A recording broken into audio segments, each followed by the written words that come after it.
Rekhta foundation کی جانب سے عروضی اسباق کا سلسلہ جاری رکھتے ہوئے آج میں پھر بھٹناگر شاداب آپ کی خدمت میں حاضر ہوں اور آج آپ کو دائرہ مشتبہ سے نکلنے والی بحر مزارع کے بارے میں بتاؤں گا۔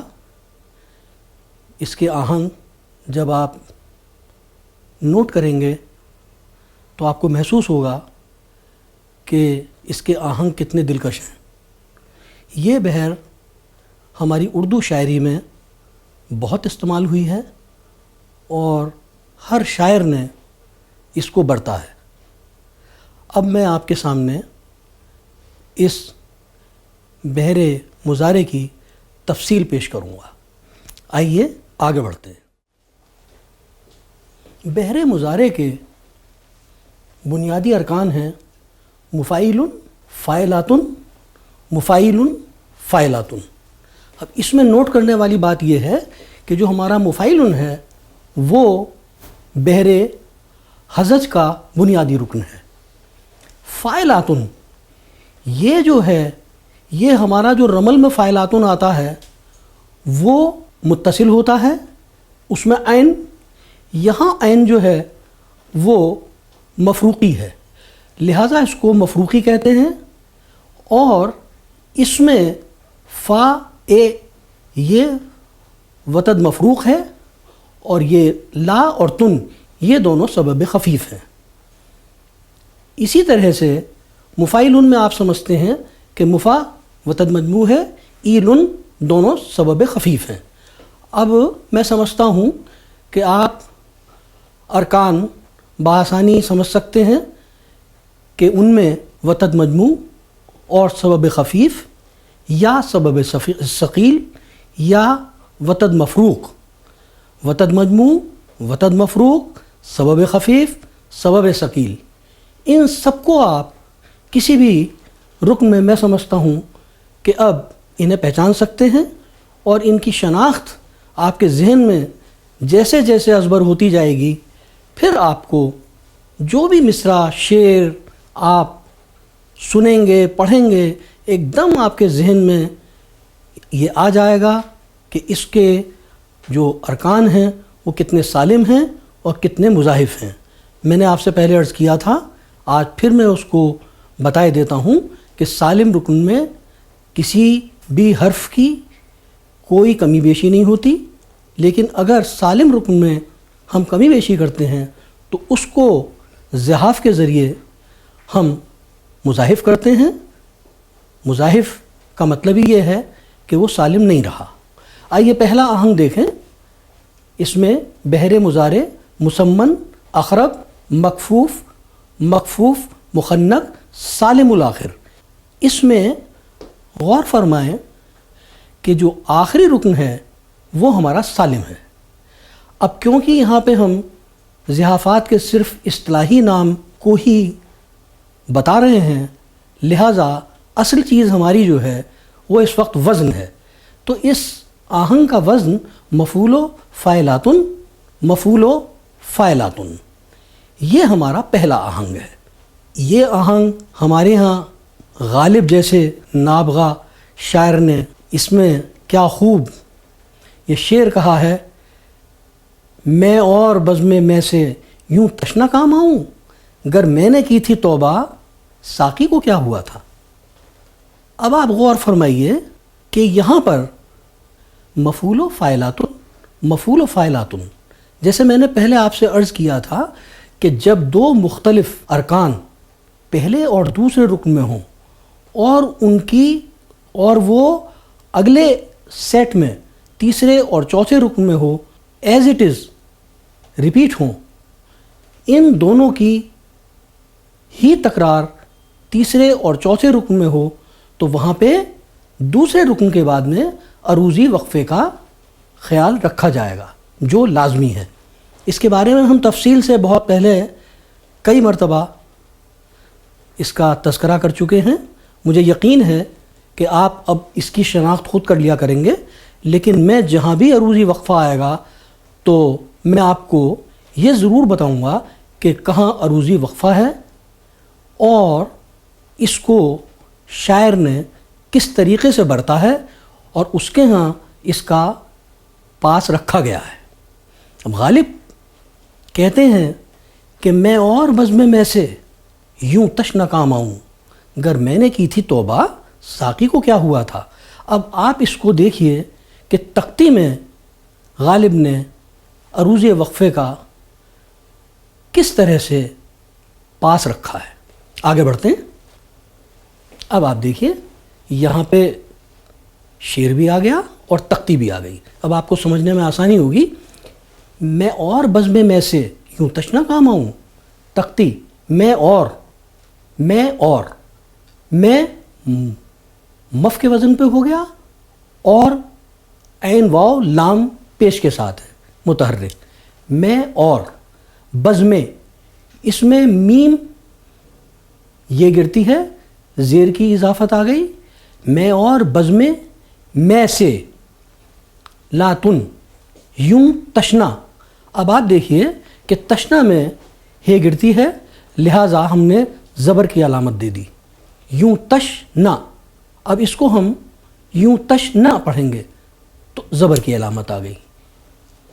کام آؤں، یوں تشنا کام آؤں، کام فے الف عین کے وزن پہ ہے، جو آپ کو یاد ہوگا کہ وتد مفروق ہے۔ لاتن یہ دونوں سبب خفیف ہیں۔ میں آپ کو بار بار اس لیے بتاتا ہوں تاکہ آپ اچھی طرح سے ان کو ازبر کر لیں۔ مجھے یقین ہے کہ آپ کو یہ معلوم ہے اب، لیکن پھر بھی حفظ ما تقدم میں وقتاً فوقتاً عرض کرتا رہتا ہوں کہ کہاں وتد مجموع ہے، کہاں وتد مفروق ہے، کہاں سبب خفیف ہے اور کہاں سبب ثقیل ہے۔ بہرحال پہلے مصرعے کی تختی آپ نے دیکھی۔ اب دوسرے مصرعے کی، جسے مصرع ثانی کہتے ہیں، اس کو دیکھیں۔ گر میں نے، یہاں پہ یہ گرتی ہے نے کی، لہٰذا زیر کی علامت آ گئی۔ گر میں نے کی تھی، پھر یہ گری ہے، پھر زیر کی علامت آ گئی۔ توبہ، اس میں کوئی حرف نہیں گرتا، لہٰذا یہ لاتن کے وزن پہ ہو گیا۔ کی تھی، یہ وتد مخفوف کے وزن پہ ہو گیا، اور عین کے مقابل یہ تھی کی تھی زیر کے ساتھ۔ ساقی کو، ساقی مفعو لام پیش کے ساتھ متحرک ہے، اس کے مقابل کو آ گیا۔ واو ہمارا گرا، لہذا پیش کی علامت ہم نے دے دی تختی میں، جس کی اجازت ہے۔ کیا ہوا تھا۔ اب یہاں آپ دیکھیے کہ وتد مفروق کا جو فا ہے اس کے مقابل کیا رکھا گیا ہے، ہوا، یہ عین اور لام الف کے وزن پہ آ گیا، تھا تن کے وزن پہ آ گیا۔ اس طرح سے آپ نے یہ نوٹ کیا کہ وتد مفروق میں فا اور عین، ان دونوں میں ہم نے صرف فا کو کیا کے وزن پہ لیا، اور جب ہوا کا موقع آیا تو ہم نے ہوا میں اے لا کے مقابل ہوا کو رکھ دیا۔ تو کہنے کا مطلب یہ ہے کہ ایک رکن میں جو حروف ہوتے ہیں اور ان کی حرکات اور سکنات ہوتی ہیں، ان کے مقابل اگر کوئی کسی لفظ یا کوئی حرف آتا ہے تو ہم اس کو اسی میں ہی سمو لیتے ہیں، تاکہ ہمارا جو رکن ہے وہ چاہے مضاعف ہو چاہے سالم ہو، اس کے مقابل درست قرأت ہونا چاہیے۔ میں سمجھتا ہوں کہ اب آپ نے اس میں نوٹ کیا ہوگا۔ میں یہ بات اب عرض کیے دیتا ہوں کہ میں اور بزم میں سے، اب غالب نے سے پر اپنی بات کہہ دی۔ اس کے بعد میں جو کہا انہوں نے، یوں تشنہ کام آؤں، اب یہ دوسرا سیٹ میں چلا گیا۔ یوں تشنہ کام آؤں، یہ پہلی بات ہو گئی سے پہ ختم، دوسری بات ہو گئی آؤں پہ ختم۔ اور یوں اور سے، اس میں کوئی بھی ایسا حرف یا کوئی لفظ نہیں ہے جو دوسرے رکن سے تیسرے رکن میں داخل ہو گیا ہو۔ یہی عروضی وقفہ ہے، اور اس کا غالب نے پاس رکھا۔ اسی طریقے سے مصرع ثانی میں آپ غور فرمائیں کہ گر میں نے کی تھی توبہ، گر میں نے کی تھی توبہ، بات ختم ہو گئی، ساقی کو کیا ہوا تھا؟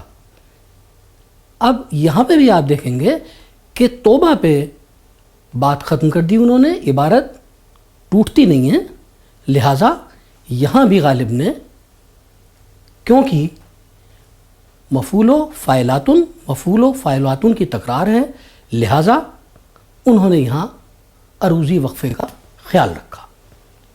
اب آپ آگے دیکھیے اسی ذیل میں، اب میں آپ کو اسی آہنگ کی دوسری مثال دوں گا، کیونکہ بحر مضارع جو ہے یہ ہمارے ہاں بہت نظم کی گئی ہے، لہٰذا اس کی میں آپ کو دوسری مثال بھی دینا چاہوں گا تاکہ آپ تختی کے ذریعے اس کے آہنگ کو ذہن نشین کریں۔ توہین کر رہے ہیں ساقی گری کے فن کی، جو بے پیے ہی ساقی مدہوش ہو رہے ہیں۔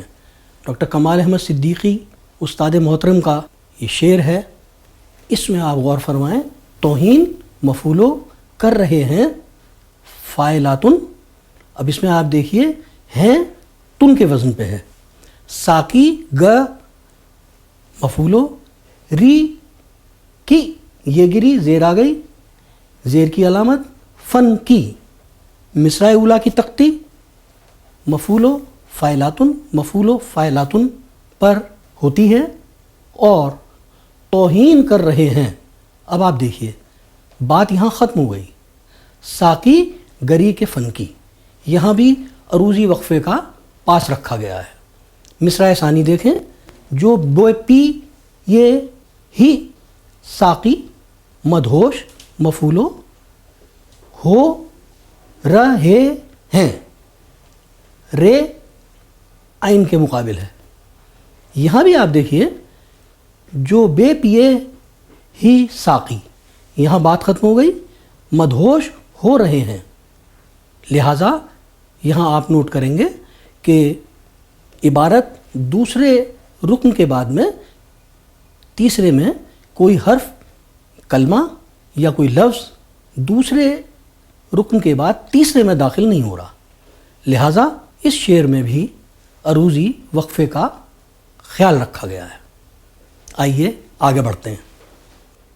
اب کیونکہ یہ بہت مترنم اور مقبول آہنگ ہے، لہٰذا ایک تیسری مثال بھی میں پیش کرنی چاہوں گا جو عارف حسن خاں کی تخلیق ہے۔ شعر دیکھیں کہ وہ چند ساعتیں ہی حاصل ہیں زندگی کا، وہ چند ساعتیں جو گزری تھیں ساتھ تیرے، اب اس کی تختی دیکھیے، وہ چند مفعولو ساعتیں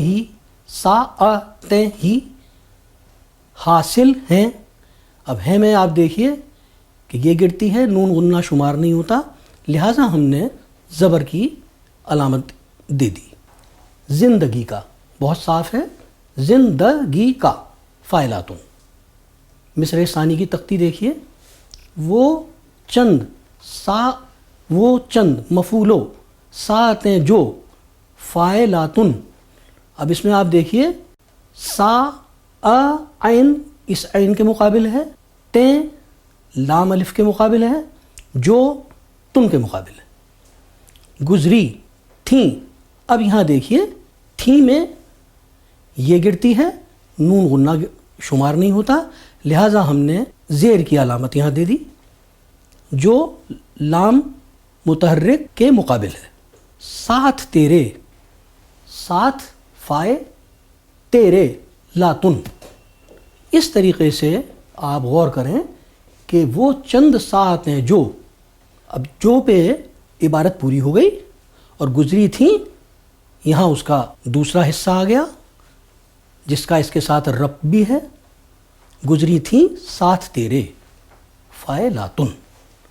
اب آپ نے ان تین مثالوں میں دیکھا کہ عروضی وقفے کا خیال رکھتے ہوئے شاعروں نے اپنا اپنا کلام نظم کیا۔ میں سمجھتا ہوں کہ اب آپ اس آہنگ کو خوب اچھی طرح سے ذہن نشین کریں، کیونکہ زیادہ تر آپ کو کلام اسی آہنگ میں ملے گا. اور آپ یہ دیکھیں گے کہ ایک اور آہنگ ہے وہ بھی بہت دلکش ہے. اس میں بھی آپ کو شاعری کا بہت بڑا حصہ ملے گا. چلیے اب آگے بڑھتے ہیں. آئیے اب ہم بحر مضارع کا دوسرا آہنگ دیکھیں جس میں سبھی شاعروں نے اپنا کلام نظم کیا ہے. اور یہ بات کہنے میں کوئی مبالغہ نہ ہوگا کہ یہ کسی شاعر نے نہ برتا ہو، یعنی ہر شاعر نے اس کو پسند کیا ہے.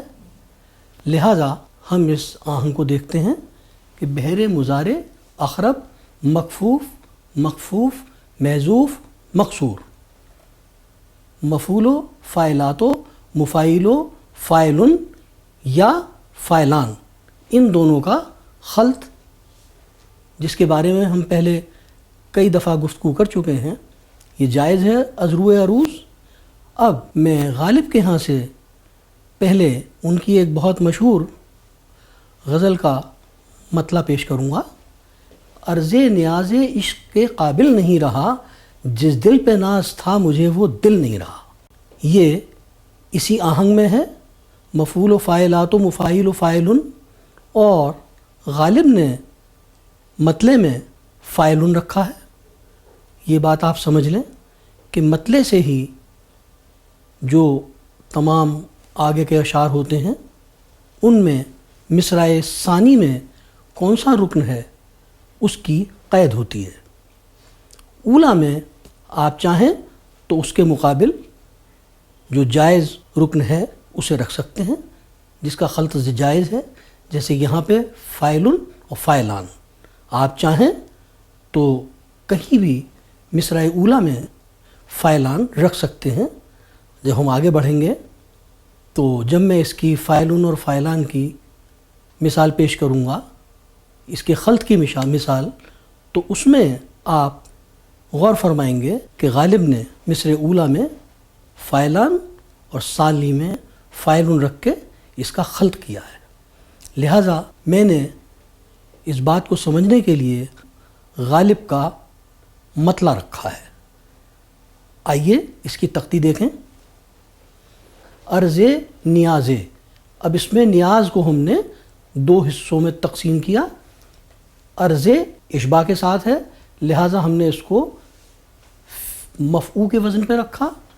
نیاز عشق فاعلاتو، اب بار بار آپ کو ہر حرف کو بتانا اور یہ بتانا کہ اس میں یہ وتد مفروخ ہے یا یہ سبب خفیف وغیرہ، یہ اب مناسب نہیں ہوگا کیونکہ آپ اس نقطے سے بخوبی واقف ہیں. لہٰذا تیسرے رکن میں دیکھیں کہ قابل نہیں رہا، کہ یہ گرتی ہے، زیر کی علامت آ گئی. قابل نہیں میں بھی آپ دیکھیں کہ نون تیسرے رکن میں ہے اور باقی کا حصہ نہیں کا ہی یہ آخری رکن میں ہے. فا کے وزن پہ رہا، عین متحرک کے مقابل رے ہے اور ہا لن کے مقابل ہے. مصرع ثانی کی تختی دیکھیں. جس دل پہ زبر آ گیا پہ پر، ناز تھا منہ جھے منہ، ناز تھا منہ فاعلاتو جھے، کہ یہ گرتی ہے، زیر علامت آ گئی. وہ دل نہ ہی رہا، مفاعل و فاعلن. اب ہم اس میں نوٹ کریں گے کہ دونوں ہی مصرع اولا اور مصرع ثانی دونوں میں آخری رکن فاعلن ہے. پھر ہم اس کے آگے جب بڑھیں گے تو غالب کے ہاں سے اسی غزل میں شعر دیکھیں گے جس میں انہوں نے مصرع اولا فاعلان نظم کیا ہے. آئیے آگے بڑھتے ہیں. اب اس میں آپ کو دوسری مثال دینا چاہوں گا جس میں شعر میں آخری رکن فاعلن ہی ہے. یہ سراج لکھنوی صاحب کا بہت مشہور شعر ہے کہ کچھ اور مانگنا میرے مشرب میں کفر ہے، لا اپنا ہاتھ دے میرے دستے سوال میں۔ اب اس کی تختی اس طرح سے ہے، کچھ اور مفعولو مانگنا میں فائلاتو رے مشرب میں، پھر یہ گری، یہاں بھی میں یہ گری ہے، نون غنہ شمار نہیں ہوتا آپ جانتے ہیں، یہ کی علامت دونوں جگہ آ گئی، کفر ہے فائلن۔ تو پہلے مصرے کی آپ نے تختی دیکھی مصرع اولا کی، دوسرے مصرے کی تختی دیکھیں، لا اپنا، یہاں پہ الف کی علامت زبر کی طرح سے آ گئی، الف گرتا ہے لہذا زبر آ گیا، ہاتھ دے میں رے فائلاتو رے میم کے مقابل ہے دستے سا، اب یہاں بھی آپ دیکھیے دستے اشباع کے ساتھ میں ہے لہذا دستے فا عین یہ کے وزن پہ ہے، فا ای کے وزن پہ ہے، سوال، اب سوال میں سین یہاں رہ گیا زبر کے ساتھ، وال فا اے کے وزن پہ آ گیا، لن میں۔ یہ میرے لیے سعادت کی بات ہے کہ میں اپنے دادا استاد کا یہ شعر آپ کے سامنے مثال کے طور پر پیش کر رہا ہوں، لہٰذا ان دونوں میں بھی آپ نے دیکھا شعر کے مصرے میں دونوں مصرے آخری رکن میں دونوں مصروں میں آخری رکن فاعلن ہے۔ اس طرح سے آپ نے دیکھا کہ مطلع میں اور شعر میں فاعلن آخری رکن کے طور پہ رکھا گیا ہے۔ یہ میں آپ کو، کیونکہ بہت ہی دلکش آہنگ ہے، یہ بہت مقبول ہے، لہٰذا میں اس کی مثالیں آپ کو کئی دینا چاہوں گا تاکہ آپ اس کی باریکیوں کو تختی کے حوالے سے اچھی طرح سے ذہن نشین کر لیں۔ آگے بڑھیے۔ اب اس ذیل میں ایک مثال میں استاد محترم کمال احمد صدیقی صاحب کے ایک بہت ہی مشہور شعر سے دوں گا جو اسی وزن میں ہے، اور انہوں نے دونوں مصروں میں آخری رکن فاعلن ہی رکھا ہے۔ ہم با وفا تھے اس لیے نظروں سے گر گئے، شاید انہیں تلاش کسی بے وفا کی ہے۔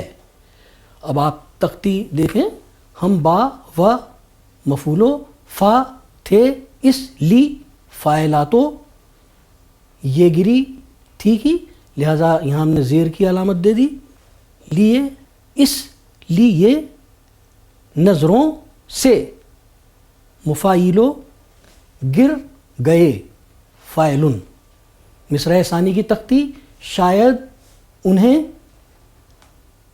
الف پر پیش آ گیا، انہیں تلاش فاعلاتو کسی مفاعیلو کسی بے و فا کی ہے فاعلن، لہٰذا ان تین مثالوں میں آپ نے دیکھا کہ آخری رکن فاعلن ہی نظم ہوا ہے۔ اگلی مثال دیکھیں۔ اب میں نے آپ کو جو تین مثالیں دیں ان میں آخری رکن فاعلن تھا، اور اب جو میں یہ مثال پیش کرنے جا رہا ہوں یہ غالب کی اسی غزل کے مطلع کا بعد میں جو شعر ہے اس سے دے رہا ہوں، اس مطلع کے بعد کا شعر جس میں غالب نے فاعلان اور فاعلن کا خلط کیا ہے۔ گو میں رہا رہین ستم ہائے روزگار۔ اب آپ اس میں دیکھیے کہ یہاں جو ہائے ہے اس میں گو میں رہا رہین ستم ہائے روزگار، اب اس میں آپ یہ نوٹ کریے کہ یہ صرف یہ لکھی جائے گی، اس پہ حمزہ نہیں آئے گا، اور یہ یک حرفی لام متحرک کے مقابل ہے۔ آئیے اب تختی دیکھیں اس پس منظر میں، گو میں را مفعولو ہا رہینے فا اے لاتو ستم ہائے، ستم مفا کے وزن پہ آ گیا، ایلو کے وزن پہ ہائے آ گیا، روزگار۔ اب یہاں دیکھیے آپ، یہاں فاعلان آ گیا کیونکہ اس میں رے حرف ساکن زائد ہے، جس کی اجازت ہے. اسی رعایت سے فائدہ اٹھاتے ہوئے غالب نے آخری رکن فعلان روزگار رکھا. مصرع ثانی میں دیکھیں لیکن تیرے، لیکن تے، مفعولو، رے، خیال، فاعلاتو، سے، پھر یہ گرتی ہے، زیر کی علامت دیکھیں آپ، غافل نہ.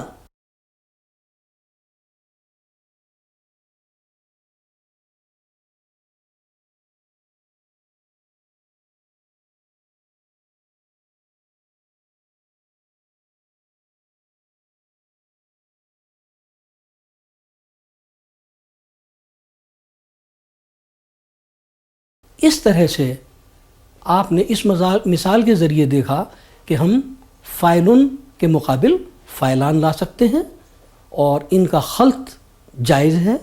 آخری رکن مصرع اولیٰ کا آپ کو پھر یاد دلا دوں، عروض کہا جاتا ہے، اور مصرع ثانی کا آخری رکن ضرب کہا جاتا ہے. آئیے آگے بڑھیں.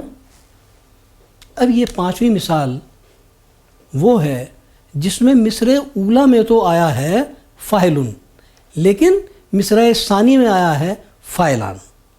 اب آپ اس نقطے کو سمجھ لیں گے کہ کس طرح سے یہ فاعلن اور فاعلان ایک دوسرے کی جگہ لائے جا سکتے ہیں. وہ میرے بھائی ہیں میں انہیں کیسے چھوڑ دوں، اہل وطن جلا دے میرا گھر خوشی کے ساتھ. یہ عارف حسن خاں کی تخلیق ہے. عارف حسن خاں کے اس شعر کی تختی دیکھتے ہیں. مصرع اولیٰ وہ میرے، یہ گرتی ہے لہذا زیر کی علامت آ گئی، بھائی ہیں میں. اب آپ دیکھیں بھائی میں حمزہ کے نیچے زیر کی علامت آ گئی. اب یہ بار بار بتانے کی ضرورت نہیں ہے کہ کون سا حرف گرا ہے. اس کے بعد میں بھائی ہیں میں، زبر کی علامت ہم نے لگا دی. انہیں کیسے، کیسے میں پھر یہ گرتی ہے لہذا زیر کی علامت آ گئی. فاعلاتو، بھائی ہیں میں، بھائی ہیں میں، فاعلاتو، انہیں کیسے، مفاعلو، چھوڑ دوں، فاعلن. اب اس میں مصرع اولیٰ میں آپ غور کریں کہ آخری رکن ہمارا فاعلن ہے. مصرع ثانی دیکھیں اہل وطن. اب اس میں آپ نوٹ کیجئے کہ اضافت ہماری یہ اشباع کے ساتھ ہے، لہٰذا اہل رکھا ہے ہم نے تختی میں جو مفعول کے مقابل ہے. وطن دو حصوں میں تقسیم ہوا، واو پہلے رکن میں آ گیا، دوسرے میں تن فا کے وزن پہ آ گیا، جلا دیں پھر یہ گرتی ہے، نون غنہ شمار نہیں ہوتا لہٰذا اس کی تن جلا دیں. فائے لاتو، میرا گھر خوشی، پھر خوشی ہم نے دو حصوں میں تقسیم کیا، تیسرے میں خو رہ گیا، چوتھے میں شی چلا گیا. میرا گھر مفائی، خوشی، خے پیش کے ساتھ، لام متحرک پیش کے ساتھ، اس کے لام کے مقابل خے رکھا گیا ہے اور یہ دونوں ہی پیش کے ساتھ ہیں اتفاق سے، دونوں متحرک ہیں. خوشی کے پھر یہ گری، زیر کی علامت آ گئی، ساتھ. اب آپ دیکھیے یہاں ساتھ لا کے عارف حسن خاں صاحب نے فاعلن اور فاعلان کا خلط کیا. اس طرح سے آپ نے دیکھا کہ فاعلن کی جگہ فاعلان لا سکتے ہیں اور فاعلان کی جگہ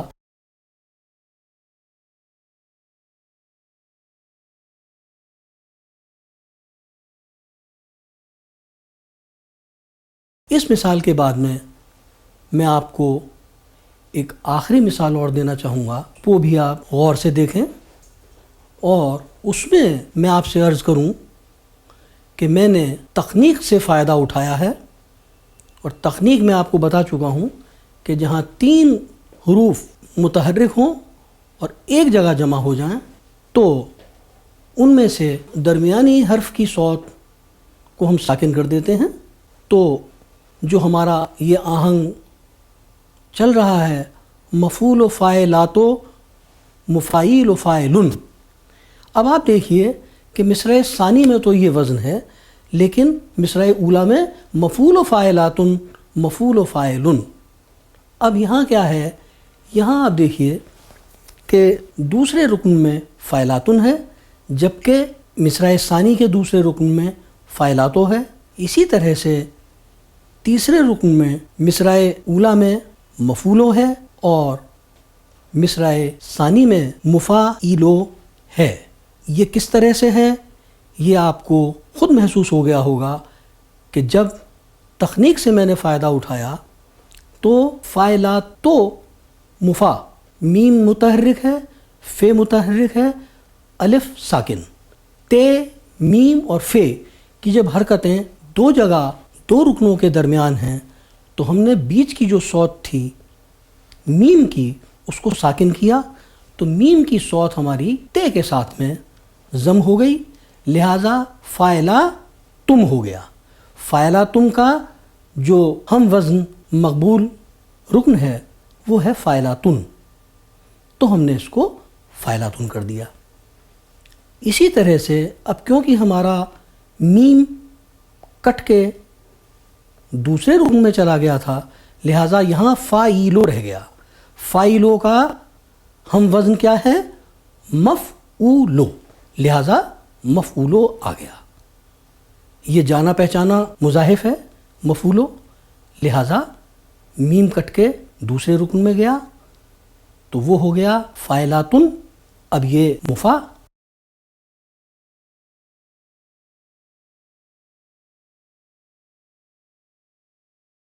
تخنیک کے بعد میں یہ ہمارا مفعول ہو گیا. اب میں نے آپ کو تفصیل سے اس لیے بتایا تاکہ آپ اس نقطے کو سمجھ لیں، اور اس کا جو آخری رکن ہے وہ ہمارا فاعل اولا میں بھی ہے اور ثانی میں بھی ہے. اس میں یہاں پہ خلط نہیں کیا ہے، صرف آپ کو مجھے یہ بتانا تھا کہ آپ چاہیں تو مفعول و فاعلاتو مفاعیل و فاعلن کے بجائے کہیں کہیں ذائقہ بدلنے کے لیے مفعول و فاعلاتن مفعول و فاعلن یہ بھی آپ نظم کر سکتے ہیں، اس کی عروض اجازت دیتا ہے.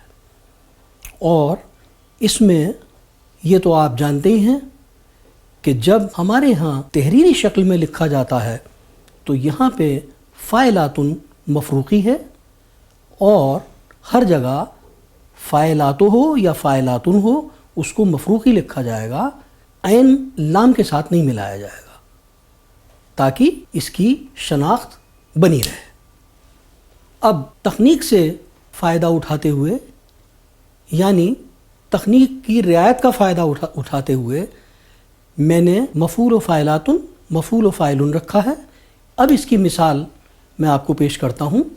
وہ آئے گا چمن میں کہتا ہے باغباں، یہ بھی تو آپ مانیے وعدہ شکن ہے وہ. مصرع اولا کی تختی دیکھیں، وہ آئے مفعولو، گا چمن میں فاعلاتن، کہتا ہے زبر آ گیا ہے کے اوپر جو لام کے مقابل ہے، لام متحرک ہے، مفعولو باغباں، باغباں فاعلن. اب اس میں آخر میں نون غنہ ہے لہٰذا یہ شمار نہیں ہوتا تختی میں، تو ہمارا وزن آخری رکن کا رہے گا فاعلن. مصرع ثانی دیکھیں، یہ بھی تو مفعولو، آپ مان فاعلاتو، یہ زیر کی علامت آ گئی، وعدہ شی مفاعیلو، کن ہے وہ، ہے پر زبر آ گیا فاعلن. اس طریقے سے دونوں مصروں کی آپ نے تختی دیکھی اور اس میں دیکھا کہ دوسرا رکن مصرع اولا میں فاعلاتن ہے، مصرع ثانی میں فاعلاتو ہے. یہاں پہ ان دونوں میں فرق ہے، اور اسی لیے تیسرے رکن میں بھی مفعولو آیا ہے جبکہ یہاں مفاعلو ہے. ان کے حروف، حرکات اور سکنات بدلنے کے باوجود بھی ہمارا آہنگ قائم رہتا ہے، اور یہ عروض کے اصولوں کے عین مطابق ہے. اب اس ذیل میں آپ سے یہ بھی عرض کروں گا کہ اگر آپ چاہیں تو مصرع اولا یا مصرع ثانی ان دونوں میں فاعلان بھی لا سکتے ہیں، یا ایک میں فاعلان لائیں دوسرے میں فاعلن لے آئیں، یا ایک میں فاعلن لائیں دوسرے میں فاعلان لے آئیں، یعنی ان کا خلط آپ کر سکتے ہیں. اب اس مثال میں مثال کے طور پہ میں اگر باغباں کو، یہاں تو نون غنہ ہے، اگر باغبان کر دوں تو پھر یہ فاعلان ہو جائے گا اور مصرع ثانی فاعلن رہے گا. وہ فاعلان اور فاعلن کی مثال ہو جائے گی. اس طرح سے آج میں نے آپ کو اس مقبول بحر مضارع کو تفصیل سے سمجھایا. اب آپ ایک مرتبہ میں پھر چاہوں گا کہ فاعلن فاعلان کے خلط کو آپ اچھی طرح سمجھ لیں کہ ان کو مصرع اولیٰ اور مصرع ثانی، یا فاعلن مصرع اولیٰ میں ہے تو مصرع ثانی میں فاعلان لے آئیے، یا فاعلان مصرع اولیٰ میں لائیے اور مصرع ثانی میں فاعلن رکھیے. ان کی آپ کو اجازت ہے. اور مفعول و فاعلات و مفاعل و فاعلن میں اگر آپ چاہیں تو کہیں کہیں تاکہ اس سے رنگا رنگی آہنگ کی بنی رہے، آپ مفعول و فاعلاتن، مفعول و فاعلن یہ بھی نظم کر سکتے ہیں. اس میں کوئی کسی قسم کی خلاف ورزی نہیں ہوتی. اس طرح آج ہم نے دائرہ مشتبہ سے نکلنے والی بحر مضارع کو تفصیل سے سمجھا، اور مجھے یقین ہے کہ اتنی مثالوں کے ذریعے آپ کو مختلف آہنگ اور بحر کے بارے میں جو نکات میں نے آپ کی خدمت میں پیش کیے انہیں آپ نے سمجھا ہوگا. اگر آپ انہیں ذہن نشین کر لیں گے تو آپ چاہے سنیں یا نظم کریں، آپ کو ان سے بہت فائدہ ہوگا. اور مستقبل میں آپ جب بھی کبھی ان دونوں آہنگوں کو دیکھیں گے تو آپ ان میں جو خلط کرنے کی اجازت ہے، ارکان کے باہمی خلط کی اجازت، اس کو آپ بآسانی سمجھ جائیں گے. اور اس طرح سے آپ بحر مضارع کو برت بھی سکتے ہیں اپنی شاعری ان دونوں آہنگوں میں، اور ان سے جو رعایت شدہ آہنگ ہیں ان میں اپنے کلام کو نظم کریں گے. آخر میں آپ سے پھر گزارش کروں گا کہ اگر کہیں مجھ سے کوئی سہو ہوا ہے تو آپ اس کو مجھ تک ضرور پہنچائیں. میں شکریہ کے ساتھ اس کو قبول کرتے ہوئے مناسب تصحیح کروں گا. اب میں اجازت چاہوں گا. اگلے سبق میں اسی دائرے کی ایک اور بحر کو لے کے میں آپ کے سامنے حاضر ہوں گا. آداب.